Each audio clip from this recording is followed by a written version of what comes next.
So friends చూస్తున్నారు కదా working mobile phone brand చెప్పడం మాత్రం ఇక్కడి నుంచి ఇట్లా కింద పడ్డాగా ఇది పగలదంట. ఎస్, ఎక్కడ పగలలేదు. మళ్ళీ ఒకసారి చూస్తున్నాను. మామూలుగా యూజువల్ గా మనం పాకెట్ లో నుంచి బయటికి తీస్తుంటాం కదా, సో ఇట్లా కింద పడ్డా గానీ నాకు ఎక్కడ పగలలేదు. చూసారా, జస్ట్ ఇక్కడ పైన ఉన్న స్క్రీన్ గార్డ్ ఉంది చూసారా, ఈ స్క్రీన్ గార్డ్ మీద మాత్రం కొంచెం బబుల్స్ వచ్చినాయి. అయితే దీన్ని మనం ఇంకొక నెక్స్ట్ లెవెల్ కి తీసుకెళ్దాం. మనం మామూలుగా యూజువల్ గా ఇట్లా మాట్లాడుతుంటాం కదా, 1.5 మీటర్ హైట్ నుంచి మొబైల్ ఫోన్ కింద పడ్డా గానీ ఇది డ్యామేజ్ అవదంటున్నారు. ఒకసారి అయితే చూద్దాం ఈ హైట్ నుంచి.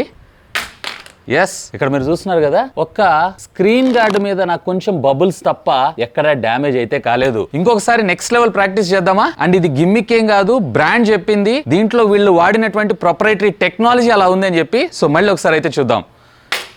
సో చూసారా, జస్ట్ మీకు ఇక్కడ స్క్రీన్ గార్డ్ మాత్రమే డ్యామేజ్ అయింది అండ్ కార్నర్స్ లో కొంచెం డ్యామేజ్ అయింది. ఇదంతా పాలికార్బోనేట్ ప్లాస్టిక్ కాబట్టి, బట్ స్క్రీన్ గార్డ్ తీసి చూపిస్తున్నాను, ఎక్కడ ఇది డ్యామేజ్ అవ్వలేదు అండ్ ప్రతిదీ పర్ఫెక్ట్లీ వర్కింగ్. నిజంగా ఎంత ఇంట్రెస్టింగ్ డిస్ప్లే అంటే, ఇక్కడ మీరు చూసారా కింద పడేసిన తర్వాత నాకు ఇక్కడ ఒక డెంట్ పడ్డది and at the same time ఇటు కార్నర్ లో ఒక డెంట్ పడ్డది అండ్ పైన కూడా కొంచెం చిన్న చిన్న డెంట్స్ అయితే పడ్డాయి, కానీ డిస్ప్లే మాత్రం పర్ఫెక్ట్లీ వర్కింగ్. ఈ మొబైల్ ఫోన్ ని పర్చేజ్ చేసిన తర్వాత ఒకవేళ 6 నెలల్లో గనక మీ మొబైల్ ఫోన్ డిస్ప్లే డ్యామేజ్ అయిందంటే బ్రాండే మీకు ఫ్రీ ఆఫ్ కాస్ట్ లో రీప్లేస్మెంట్ చేయడం జరుగుతుంది. అండ్ ఇది ఒక్కటే కాదండి, యూజువల్ గా మనకి 12 months వారంటీ వస్తుంది. ఈ బ్రాండ్ మనకి 12 ప్లస్ మరొక 6 months అంటే టోటల్ 18 months ఆఫ్ గ్యారంటీతో పాటు ఒకవేళ ఈ మొబైల్ ఫోన్ కొన్నారు, మీకు నచ్చలేదు, buy back guarantee with in 30 days. అంటే 30 రోజుల్లో మీకు మొబైల్ నచ్చకపోతే మళ్ళీ బ్రాండ్ మీకు వాపస్ తీసుకోవడం జరుగుతుంది. ఇంతకీ ఇది ఏ బ్రాండ్ మొబైల్ ఫోన్ అనుకుంటారా? గెస్ చేస్తే పాస్ చేసి కామెంట్ చేయండి. ఫస్ట్ ఆఫ్ ఆల్ అన్బాక్సింగ్ చూసేయండి. So finally here is the retail box, honour X9B 5G. So వీళ్ళ తరఫు నుంచి వచ్చినటువంటి సెకండ్ డివైస్ ఇది. పైన ప్రొడక్ట్ అంటే మనకు బాక్స్ లో పెట్టిన కలర్ అయితే ఇది కాదు, బట్ అన్నిటికీ కూడా మనకు కామన్ గా వీళ్ళు హైలైట్ చేస్తున్నటువంటి కలర్ ఇది. లెఫ్ట్ అండ్ రైట్ బ్రాండింగ్, అలాగే బాటమ్ దీనికి సంబంధించినటువంటి మ్యానుఫ్యాక్చర్ అలాగే ఇంపోర్టర్ అడ్రస్ తో పాటు టాప్ దీనికి సంబంధించినటువంటి pricing 30,999. Mostly if I'm not wrong దీన్ని వీళ్ళు around 23,000 to 25,000 rupees budget segment లో వీళ్ళు మన ముందు తీసుకొచ్చేటువంటి అవకాశం ఉంది. సాధారణంగా రివ్యూ యూనిట్ లో ప్రైజులు కొట్టేస్తారు, ఇంట్రెస్టింగ్ ఇందులో ప్రైజింగ్ అయితే కొట్టేలేదు. అండ్ బాక్స్ లో చార్జర్ ఉందా లేదా ఇప్పుడే వీడియోని పాస్ చేసి కింద కామెంట్ సెక్షన్ లో కామెంట్ చేయండి. ఎందుకంటే ఆల్రెడీ తెలిసిందే కదా ప్రీవియస్లీ అయిన ఇష్యూ. పాలిథిన్ ర్యాప్ అయితే నేను రిమూవ్ చేసేస్తున్నాను. సో అల్టిమేట్లీ బాక్స్ అయితే ఓపెన్ చేస్తున్నా. So here is the device. Device ని మనం పక్కకు పెట్టి ఇంకా బాక్స్ లోపల కాంటెంట్స్ ఏమేమి ఇచ్చారు ఏంటి అని చూసారు అన్నట్లయితే, ఎస్, ఒక సిమ్ ఎజెక్టింగ్ టూల్, కొంత paper work along side with silicon case కూడా. అండ్ ఇది చూడంగానే మీకు ఐడెంటిఫై అయ్యి ఉండొచ్చు, ఎస్, బాక్స్ లో వీళ్ళు చార్జర్ అయితే ప్రొవైడ్ చేయలేదు, జస్ట్ కేవలం మీకు type A to type C cable మాత్రమే. బట్ ఆగండి, ఇంకొక ఇంట్రెస్టింగ్ థింగ్ ఏంటి అంటే ఇందులో హెడ్ ఫోన్స్ ను కూడా ఇంటిగ్రేట్ చేశారు. చాలా కాలం తర్వాత కొన్ని జనరేషన్స్ బిఫోర్ వెళ్ళి అన్బాక్సింగ్ చేసిన ఫీల్ అయితే ఇది ఖచ్చితంగా క్రియేట్ చేసింది. ఎందుకంటే అప్పట్లో ఈవెన్ యాపిల్ లో కూడా మనం ఈ ఇయర్ ఫోన్స్ అయితే చూసేవాళ్ళం. సో యాజ్ ఆఫ్ నో అయితే వీళ్ళు కూడా ప్రొవైడ్ చేస్తున్నారు. ఇక వీటన్నిటిని మనం పక్కకు పెట్టేసి ultimately king of the show smart phone మనం చూద్దాం. అఫ్ కోర్స్ కొంత సీరియల్ నెంబర్స్ కూడా ఇచ్చారు. ఫస్ట్ వీళ్ళు మనకి బాక్స్ లో ప్రొవైడ్ చేసినటువంటి TPU కేస్ ని కూడా మనం ఒకసారి అయితే ప్లేస్ చేసి చూద్దాం. Yes, beautifully crafted. Of course transparent case. ఇది యూజ్ చేయగా మీకైతే ఎల్లో కలర్ అయితే ఖచ్చితంగా అవుతుంది. ఫ్రంట్ సైడ్ కూడా కొంచెం హైట్స్ ఇచ్చారు కాబట్టి మొబైల్ ఫోన్ ఎప్పుడైనా చేజారి ఇట్లా కింద పడ్డా ఇది డ్యామేజ్ అయ్యే అవకాశాలు కూడా తక్కువే. ఫస్ట్ ఆఫ్ ఆల్ దీని డిజైన్ అండ్ బిల్డ్ గురించి మనం మాట్లాడుకుందాం. సో ఇదంతా కూడా మనకి పాలికార్బోనేట్ ప్లాస్టిక్ మెటీరియల్ ని యూజ్ చేశారు అండ్ బ్యాక్ సైడ్ కూడా వీళ్ళు గ్లాస్ కైండ్ ఆఫ్ ఫినిష్ అయితే మన ముందు తీసుకొచ్చారు, కానీ ఇది కూడా మనకి polycarbonate plastic material. And by the by ఈ ఫినిషెస్ వచ్చేటప్పుడు మీకు 2 రకాలుగా రావడం జరుగుతుంది. ఏదైతే మీకు ఆరెంజ్ కలర్ లో రావడం జరుగుతుంది అది వీగన్ లెదర్, ఏదైతే మీకు బ్లాక్ మెటీరియల్ లో రావడం ఉంటుందో ఇది వచ్చేటప్పటికి మ్యాటి, ఇది ప్లాస్టిక్ గా మనకు రావడం జరుగుతుంది. ఈవెన్ దీని బ్యాక్ సైడ్ ఉండేటువంటి కెమెరా మాడ్యూల్ ఏదైతే ఉందో ఇది కూడా మీకు కొంచెం లగ్జరీ వాచెస్ లైక్ రోలెక్స్ ఇలాంటివి ఉంటాయి చూసారా. సో ఆ వాచ్ కి సంబంధించినటువంటి డిజైనర్ మెటీరియల్ లాగా మనకి తీసుకొని రావడం జరిగింది. కెమెరా బంప్ కొంచెం హైట్ గా, అలాగే ఈ గోల్డెన్ రింగ్ తో సహా చూడటానికి కొంచెం యూనిక్ గా ఉంటుంది. ఈవెన్ ఫ్రంట్ వచ్చేటప్పటికి నేను ఇందాక మీకు ఆల్రెడీ చెప్పాను, హానర్ కి సంబంధించినటువంటి ఓన్ ప్రొప్రైటరీ అల్ట్రా బౌన్స్ టెక్నాలజీతో ఉన్నటువంటి డిస్ప్లే టెక్నాలజీని అయితే యూజ్ చేశారు. సో బేసికల్ గా దీని వల్ల వచ్చినటువంటి ఉపయోగం ఏంటంటే ఫోన్ ఎప్పుడైనా పొరపాటున ఇట్లా చేజారి కింద పడ్డా ఆల్మోస్ట్ ఆల్ 1.5 మీటర్ హైట్ నుంచి. ఇంతేకాదు దీంట్లో మీకు వచ్చేటప్పటికి IP53 వాటర్ రేటింగ్ టెక్నాలజీ ఇచ్చారు. సిమ్ కార్డ్ దగ్గర కూడా గ్యాస్కెట్ ప్రొవైడ్ చేశారు కాబట్టి ఆల్మోస్ట్ వాటర్ డ్రాప్లెట్స్ లోపలికి వెళ్ళటం అనేది అసాధ్యం అనుకోవచ్చు. ఇక ఫోన్ థిక్నెస్ వచ్చేటప్పటికి 7.98 mm, దీని వెయిట్ వచ్చేటప్పటికి కేవలం 185 grams దాకా మీకు రావడం జరుగుతుంది. చేతిలో ఇన్ హ్యాండ్ ఫీల్ కూడా పర్వాలేదు, బాగుంది అనుకోవచ్చు. రైట్ సైడ్ మీకు volume up and down button తో పాటు power on off button, bottom మీరు చూసారంటే speaker grill, type C communication port, primary microphone తో పాటు SIM card slot left side ఏం లేదు, టాప్ మీరు చూసారు అన్నట్లయితే just secondary noise cancellation microphone తీసుకొచ్చారు. అండ్ ఇంతేకాదు దీన్ని సర్టిఫై చేసింది స్విట్జర్లాండ్ లో ఉన్నటువంటి SGS అనేటువంటి ఒక కంపెనీ. అంటే యూజువల్ గా మనకి IP రేటింగ్లు ఇలాంటివి ప్రొవైడ్ చేస్తుంటారు కదా, అలాగే ఈ సంస్థ కూడా ఒకటే. ఆ టెస్ట్ ద్వారా పాస్ అయినటువంటి వాటన్నిటిలో this is 5 star rated display అని అంటున్నారు. ఇంతేకాదు వీళ్ళు అదనంగా మనకు ప్రొవైడ్ చేస్తున్నటువంటి ఫీచర్స్ లైక్ 6 months లోపల ఒకవేళ మీ డిస్ప్లే డ్యామేజ్ అయింది అన్నట్లయితే ఫ్రీ ఆఫ్ కాస్ట్ లో రీప్లేస్మెంట్ కూడా జరుగుతుంది. ఇది కొంచెం యూస్ఫుల్ అనిపించింది. ఇక దీనిలో మరొక మేజర్ కీ హైలైట్ ఏంటంటే ఇందులో ఉండేటువంటి డిస్ప్లే కూడా మనకి కర్వ్డ్ గానే వస్తుంది. కర్వ్డ్ రావడం వల్ల కొంచెం ప్రీమియం అనిపిస్తుంది. బట్ గేమర్స్ ఎవరైతే ఉన్నారో వాళ్ళందరూ అయితే కొంచెం ఆలోచించాల్సింది, ఎందుకంటే అడ్జస్ట్ చెయ్యి మీకు గేమ్ ఆడేటప్పుడు అంత కన్వీనియన్స్ అయితే ఇది క్రియేట్ చేయలేదు. అండ్ 1.5K డిస్ప్లే ని మన ముందు తీసుకొచ్చారు. AMOLED 10-bit ప్యానల్ మనకి ఇందులో ఇంటిగ్రేట్ చేయడం జరుగుతుంది. అండ్ ఇందులో మీకు HDR10 సపోర్ట్ ఉంది కానీ డాల్బీ విజన్ సపోర్ట్ అయితే మన ముందు తీసుకొని రాలేదు. అండ్ స్క్రీన్ కూడా 120 Hz కి సంబంధించినటువంటి రిఫ్రెష్ రేట్ తో రావడం జరుగుతుంది. ఈవెన్ దీంట్లో స్క్రీన్ టు బాడీ రేషియో కూడా అరౌండ్ 92.8%, అలాగే 100% DCI P3 కలర్ గవర్నమెంట్ కి ఇది సపోర్ట్ చేయడం అయితే జరుగుతుంది. 430 PPA తో పాటు అవుట్డోర్ లో కూడా మీకు మాక్సిమం 1200 nits దాకా మనకి బ్రైట్నెస్ వెళ్ళడం అయితే జరుగుతుంది. ఈవెన్ అవుట్డోర్ విజిబిలిటీ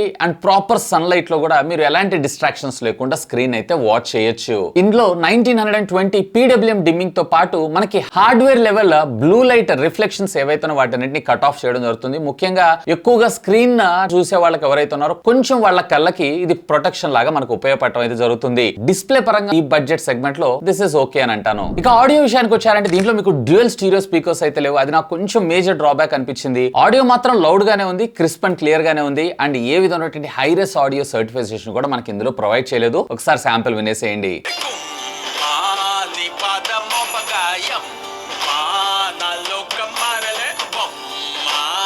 ఇక దీనిలో ప్రాసెసర్ గురించి మాట్లాడుకుందాం. సో దీంట్లో మనకి Qualcomm Snapdragon కి సంబంధించినటువంటి 6 Gen 1 4 nanometer బెఫిట్ టెక్నాలజీ మీద డిజైన్ చేసినటువంటి ఆక్టా కోర్ ప్రాసెసర్ ని యూజ్ చేశారు. అఫ్ కోర్స్ ఇది 5G ప్రాసెసరే. అండ్ దీంట్లో మీకు వచ్చేటప్పటికే 11 bands ఆఫ్ 5G నెట్వర్కింగ్ టెక్నాలజీకి ఇది సపోర్ట్ చేయడం జరుగుతుంది. ఇక స్కోర్స్ విషయానికి వచ్చారు అన్నట్లయితే కనుక Antutu లో ఆల్మోస్ట్ 4,80,000, అలాగే గిగ్ బెంచ్ లో సింగిల్ కోర్ లో 927, అలాగే మల్టీ స్కోర్ లో 2700, అలాగే CPU థ్రాటిల్ లో కూడా ఎలాంటి థ్రాటిల్ లేకుండా ఆల్మోస్ట్ 89% పెర్ఫార్మెన్స్ అవుట్పుట్ ప్రొవైడ్ చేస్తుంది. So day to day life లో మీకు ఎలాంటి ఇష్యూస్ లేకుండా ఎలాంటి యాప్ నైనా కానీ ఇది సునాయాసంగా అయితే హ్యాండిల్ చేయగలదు. అండ్ ఇందులో మీకు LPDDR4X టెక్నాలజీకి సంబంధించినటువంటి ర్యామ్ దీంట్లో మీకు వచ్చేటప్పటికే కేవలం ఒకే ఒక వేరియంట్. గ్లోబల్ గా వీళ్ళు వచ్చేటప్పటికే 12+256GB వేరియంట్ తీసుకొచ్చారు. బట్ మన ఇండియాలో మాత్రం 8+256GB వేరియంట్ అయితే తీసుకొస్తున్నారు కాస్ట్ కటింగ్ కోసం. అండ్ దీంతో పాటు మీకు టర్బో ర్యామ్, కొత్తగా ఉంది ఏంది పదం అనుకుంటున్నారా? ఏం లేదు, ఏదైతే విర్చువల్ ర్యామ్ ఉందో దాన్ని టర్బో ర్యామ్ అని అంటున్నారు. అంటే 8+8GB total 16GB of RAM తోటి ఆల్మోస్ట్ 30 యాప్స్ ని మీరు మల్టీ టాస్కింగ్ లో కూడా ఎలాంటి హ్యాంగ్ కానీ ల్యాగ్ కానీ లేదా యాప్ మళ్ళీ రెజ్యూమ్ కాకుండా మీరైతే యూటిలైజ్ చేసుకోవచ్చు. అండ్ బై ద వే దీంట్లో స్టోరేజ్ మెమరీ వచ్చేటప్పటికే UFS 3.1 స్టోరేజ్ ని మన ముందు తీసుకొచ్చారు. సో ఒకవేళ మీరు కనుక గేమింగ్ సెంట్రిక్ గా ఈ ఫోన్ చూస్తున్నారు అన్నట్లయితే కనుక క్యాజువల్ గేమింగ్ అయితే సపోర్ట్ చేస్తుంది అంతే. సో గేమింగ్ పర్పస్ అయితే కనుక నన్ను అడిగితే నేను స్కిప్ చేయమంటాను. But day to day life లో ఎలాంటి ఇష్యూస్ లేకుండా ప్రాపర్ గా దీన్ని అయితే యూటిలైజ్ చేసుకోవచ్చు. ఇక ఇందులో OS విషయానికి వచ్చారు అన్నట్లయితే కనుక యాజ్ యూజువల్ వీళ్ళకి సంబంధించినటువంటి మ్యాజిక్ OS 7.2 తోటి మనకు రావడం జరుగుతుంది. Android 13 out of the box మరొక 2 మేజర్ అప్గ్రేడ్స్ అంటే Android 14 అలాగే Android 15 తో పాటు మరొక 3 years ఆఫ్ సెక్యూరిటీ ప్యాచెస్ అయితే మనకు ప్రొవైడ్ చేస్తారంట. సో బ్లాట్వేర్ అయితే బేసిక్ గా మన రిక్వైర్మెంట్ ఉన్నటువంటి యాప్స్ లైక్ కాల్ రికార్డింగ్ ఇట్లాంటి బేసిక్ మరి అంత హెవీగా లేవు, మరి అలా అని చెప్పి కంప్లీట్లీ జీరో బ్లాట్వేర్ తో అయితే లేదు. బ్లాట్వేర్ అయితే ఉంది. దీంట్లో మీకు వచ్చేటప్పటికే ట్విన్ యాప్స్ అంటే డైరెక్ట్ గా మనం 2 వాట్సాప్ 2 ఇన్స్టాగ్రామ్స్ ఇలాంటివన్నీ యూస్ చేసుకుంటాం చూసారా, అవన్నిటితో పాటు యాప్ లాక్ చేసుకోవటం ఇలాంటి ఫీచర్స్ అన్ని వెరీ కామన్ గా మనం చూస్తూనే ఉంటాం. ఈవెన్ దీని లోపల ఉండేటువంటి డిఫాల్ట్ డైలర్ కూడా వీళ్ళ ఓన్ది కాబట్టి డైరెక్ట్ గా కాల్ రికార్డ్ చేసుకునేటప్పుడు కూడా అవతల వాళ్ళకి నోటిఫికేషన్ వెళ్ళటం అనేది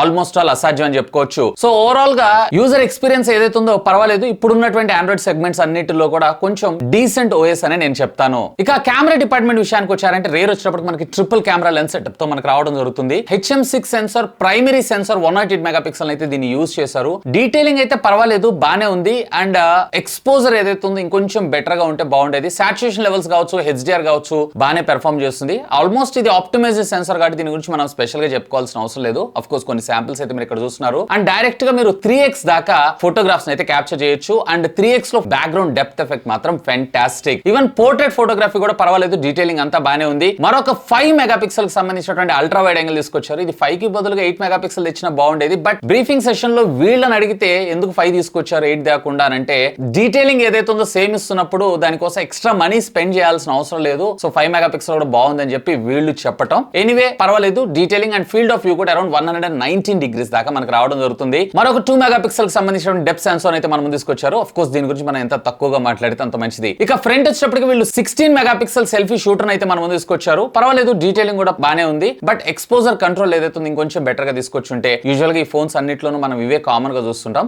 బట్ ఇంకొంచెం బెటర్ తీసుకొచ్చుంటే బాగుండేదని నా అభిప్రాయం. వీడియో రికార్డింగ్ కాంపాక్టబిలిటీస్ విషయానికి వచ్చారంటే రేర్ మీరు 4K 30 FPS దాకా, అలాగే ఫ్రంట్ వచ్చేటప్పటికి 1080 30 FPS దాకా మీరు వీడియోస్ అయితే రికార్డ్ చేసుకోవచ్చు. బట్ ఇందులో మీకు ఏ విధమైనటువంటి ఆప్టికల్ ఇమేజ్ స్టెబిలైజేషన్ అయితే మనం ముందు తీసుకుని రాలేదు. కాకపోతే కొన్ని ఫీచర్స్ లైక్ డ్యూయల్ వీడియో ఒకటేసారి రికార్డ్ చేసుకోవడం కావచ్చు, వ్లాగర్స్ ముఖ్యంగా అలాంటి వాళ్ళకైతే ఇది బాగానే సూట్ అవుతుందని చెప్పొచ్చు. అండ్ స్టెబిలైజేషన్ కూడా ఓకే అని అంటాను. ఇక దీనిలో బ్యాటరీ విషయానికి వచ్చారంటే 5800 mAh ఆఫ్ ద బ్యాటరీ మనం ముందు తీసుకొచ్చారు. ఇంత స్లిమ్ అండ్ స్లీక్ గా ఇంత లైట్ వెయిట్ లో వీళ్ళు 5800 mAh ఆఫ్ ద బ్యాటరీని ఎలా తీసుకొచ్చారనేది అయితే షాక్ అయ్యాను. అండ్ దీంతో పాటు 35 watts ఆఫ్ ఫాస్ట్ ఛార్జింగ్ టెక్నాలజీకి అయితే సపోర్ట్ చేయడం జరుగుతుంది. బట్ అన్ఫార్చునేట్లీ మళ్ళీ ఈసారి కూడా వీళ్ళు బాక్స్ లో చార్జర్ అయితే ఇవ్వలేదు. యాజ్ ఆఫ్ నో ఈ వీడియో రికార్డ్ చేసేటప్పటికి దీనికి ఏ విధమైనటువంటి క్లారిటీ ఇవ్వలేదు. మరి దాంతో పాటు ఫ్రీగా ఇస్తారా, మనం సపరేట్ గా కొనాలా అని చెప్పి. బట్ వీళ్ళు కొన్ని స్పెషల్ స్క్రీన్ రీప్లేస్మెంట్ కావచ్చు, 18 months వారంటీ కావచ్చు, బైబ్యాక్ గ్యారంటీ కావచ్చు, ఇలాంటి ఫీచర్స్ ని తీసుకొస్తున్నారు కాబట్టి మేబీ చార్జర్ ని వీళ్ళు సపరేట్ గా అమ్మే ఉద్దేశం ఉందని నేను అనుకుంటున్నాను. బట్ గ్లోబల్ గా మాత్రం వీళ్ళు బాక్స్ లోనే చార్జర్ ని ప్రొవైడ్ చేశారు. అండ్ ఇది 0 to 100% చార్జ్ అవడానికి అరౌండ్ 1 hour 30 minutes టైం తీసుకోవడం జరుగుతుంది. ఒకవేళ మీరు ఎంత పెద్ద హెవీ యూజర్ అయినా కానీ 1.5 day బ్యాటరీ బ్యాకప్, ఒకవేళ నార్మల్ యూజర్ అయినట్లయితే కనుక 2 to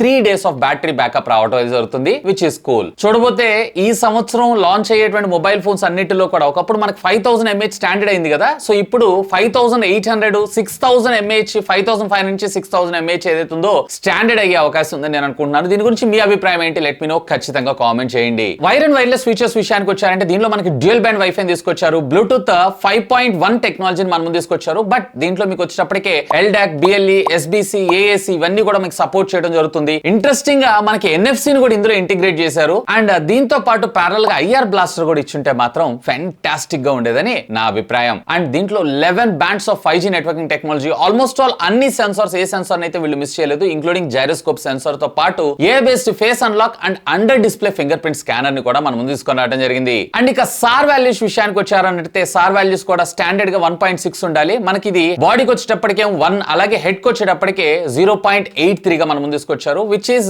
మన గవర్నమెంట్ నార్మ్స్ ప్రకారంగా లోగానే ఉంది. ఎలాంటి రేడియేషన్ ఎఫెక్ట్ అయితే ఉండదు. ఇక ఫైనల్ గా నా కంక్లూజన్, సో దీంట్లో నేను డ్యూయల్ స్టీరియో స్పీకర్ అయితే మిస్ అవుతున్నాను. ఆ డ్యూయల్ స్టీరియో స్పీకర్ ఏదైతే ఉందో దాన్ని ఇంటిగ్రేట్ చేసి బాక్స్ లో చార్జర్ ని కూడా ఇంటిగ్రేట్ చేస్తూ Dolby Atmos audio, dual stereo speaker తో పాటు డాల్బీ అట్మాస్ కూడా ఇంకొంచెం ఇచ్చుంటే ఇంకా బెటర్ గా ఉండేదని నా అభిప్రాయం. అండ్ బ్యాక్ సైడ్ నాకు కెమెరాలో ఆప్టికల్ ఇమేజ్ స్టెబిలైజేషన్ అయితే ఎక్కడ కనిపించలేదు. ఆప్టికల్ ఇమేజ్ స్టెబిలైజేషన్ కూడా ఇంటిగ్రేట్ చేశారంటే ముఖ్యంగా లో లైటింగ్ ఫోటోగ్రాఫ్స్, వీడియో రికార్డింగ్ లో స్టెబిలైజేషన్ వదిలేసేయండి, లో లైటింగ్ ఫోటోగ్రాఫ్స్ ఏవైతే ఇంకొంచెం బెటర్ గా చూసేవాళ్ళం అని చెప్పి నా అభిప్రాయం. మోస్ట్లీ రియల్మీ 12 Pro ఉంది చూసారా, 26,999 కి ఏమో లాంచ్ చేశారు. అది చార్జర్ బాక్స్ లో మనకు ప్రొవైడ్ చేస్తూ, అఫ్ కోర్స్ కొంచెం దీనికన్నా గానీ మనకు అది బెటర్ కెమెరా డిపార్ట్మెంట్, అలాగే డిజైన్ పరంగా బెటర్ ఉంటుంది కాబట్టి, సో నా ఉద్దేశం ప్రకారం దీన్ని అరౌండ్ 25,000 రూపాయలకి లాంచ్ చేసేటువంటి అవకాశం ఉంది, 25,000-26,000 రూపాయల్లో. బట్ దానికి తగ్గట్టుగా వీళ్ళు కూడా కొన్ని ఆఫర్స్ ఇస్తున్నారు కాబట్టి ఆ బడ్జెట్ సెగ్మెంట్ లో లాంచ్ చేస్తారేమో అని చెప్పి నేను అనుకుంటున్నాను. మీరు ఊహిస్తుంది ప్రైస్ అనేది లెట్ మీ నో, ఖచ్చితంగా కామెంట్ చేయండి. ప్రాపర్ గా ప్రైస్ తెలిసిన తర్వాత దీని అభిప్రాయం చేంజ్ అయ్యేటువంటి అవకాశం అయితే ఉంది. ముఖ్యంగా చెప్పాలన్నట్లయితే కనుక డిజైన్ అండ్ బిల్డ్ క్వాలిటీ మాత్రం సూపర్ ఉంటాయి ఈ మొబైల్ ఫోన్స్ అన్నిటికీ. సో ఒక rough and tough mobile phone చూస్తున్నారు ఆ బడ్జెట్ సెగ్మెంట్ లో అంటే simply do have a look on that. But వీటిలో నేను ఇందాక మీకు చెప్పినట్లు కొన్ని వాటికైతే మీరు ఖచ్చితంగా కాంప్రమైజ్ అవ్వాల్సి ఉంటుంది. 10K లైక్స్ ని క్రాస్ అయ్యేలాగా చూడండి. దీని టియర్ డౌన్ కూడా మన ఛానల్ లో తీసుకొచ్చేస్తాను. ఇంతకీ మీరు దీన్ని గెస్ చేస్తున్నటువంటి ప్రైస్ ఎంత లెట్ మీ నో, ఖచ్చితంగా కింద కామెంట్ సెక్షన్ లో కామెంట్ చేయండి. That's all for today. This is Vasu signing off. Have a great day.